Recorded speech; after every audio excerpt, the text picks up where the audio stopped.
gente, espero que vocês estejam bem. Essa é a segunda questão de física do vestibular do Einstein em 2023, é a questão 37.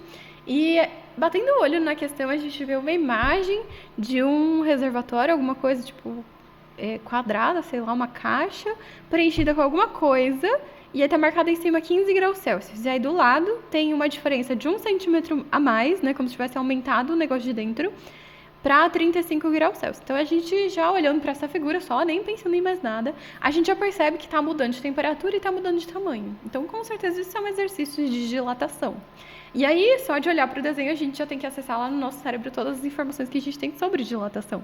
A gente sabe que existe dilatação linear, existe dilatação superficial, existe dilatação volumétrica, existe dilatação para sólido, existe dilatação para líquido. Então, a gente vai ter já que pensar em todas essas coisas enquanto a gente vai lendo o exercício. Aí a gente já otimiza o tempo, né? Então, a questão 37 fala que no início de um dia, uma piscina, olha só, era uma piscina, de fundo plano e horizontal continha água a 15 graus Celsius, até o nível de 1 centímetro abaixo da borda.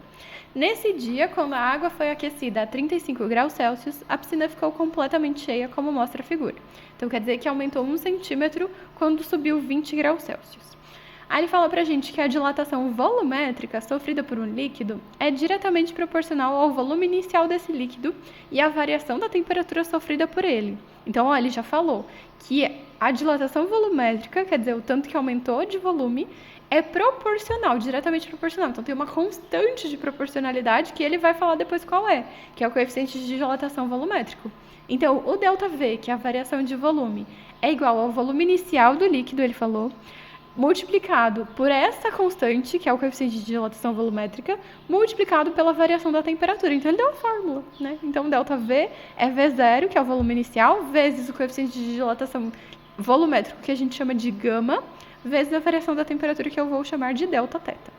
Então, ok, vamos lá, continuar a nossa leitura. Ele falou que o coeficiente de dilatação volumétrico é de 2 vezes 10 elevado a menos 4 graus Celsius a menos 1, e ele quer saber a profundidade H dessa piscina, aproximadamente. Então, ele quer saber qual era a profundidade da piscina. Tá. O que a gente vai ter que pensar? A profundidade da piscina tem a ver com o tanto que dilatou, porque essa dilatação foi volumétrica, né? Não foi linear. Então, a hora que dilatou para cima, teria dilatado para todos os lados se não tivesse uma limitação de espaço, né? Então, a variação de volume tem a ver com 1 centímetro, mas também tem a ver com o tamanho da piscina em si. Então, vamos pensar.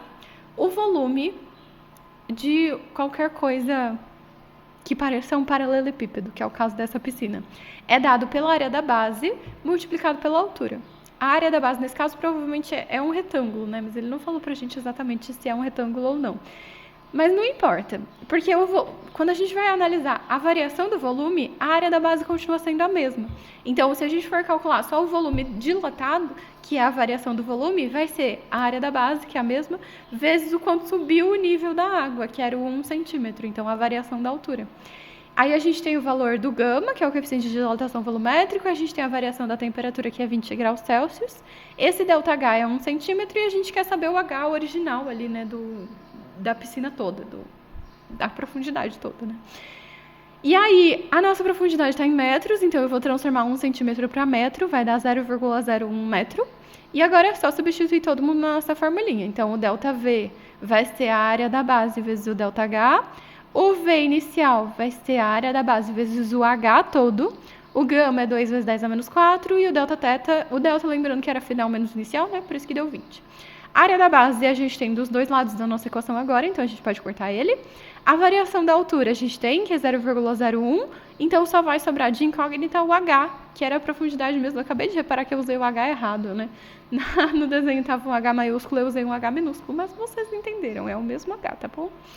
Então vai ficar, eu transformei o 0,01 em 1 vezes 10 a menos 2, para ficar mais bonitinho na notação científica ali, na hora de juntar as coisas. Então, ficou 1 vezes 10 a menos 2 igual a H vezes 40 vezes 10 a menos 4, porque eu já multipliquei o 2 com 20. 40 vezes 10 a menos 4 é a mesma coisa que 4 vezes 10 a menos 3, que eu vou passar dividindo. Então, o H vai ficar 1 vezes 10 a menos 2 dividido por 4 vezes 10 a menos 3. 1 dividido por 4 é 0,25, e nas potências a gente vai fazer, como é uma divisão de potência de mesma base, a gente copia a base, que é o 10, e subtrai os expoentes. Então, vai ficar menos 2 menos menos 3. Ou eu posso passar o 10 a menos 3 para cima E aí ele vai ficar 10 a menos 2 vezes 10 a 3, porque o menos do expoente significa justamente inverter, né?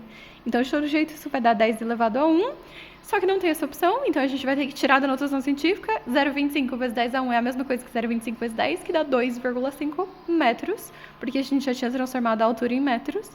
E essa é a nossa resposta, exatamente o que diz a letra C.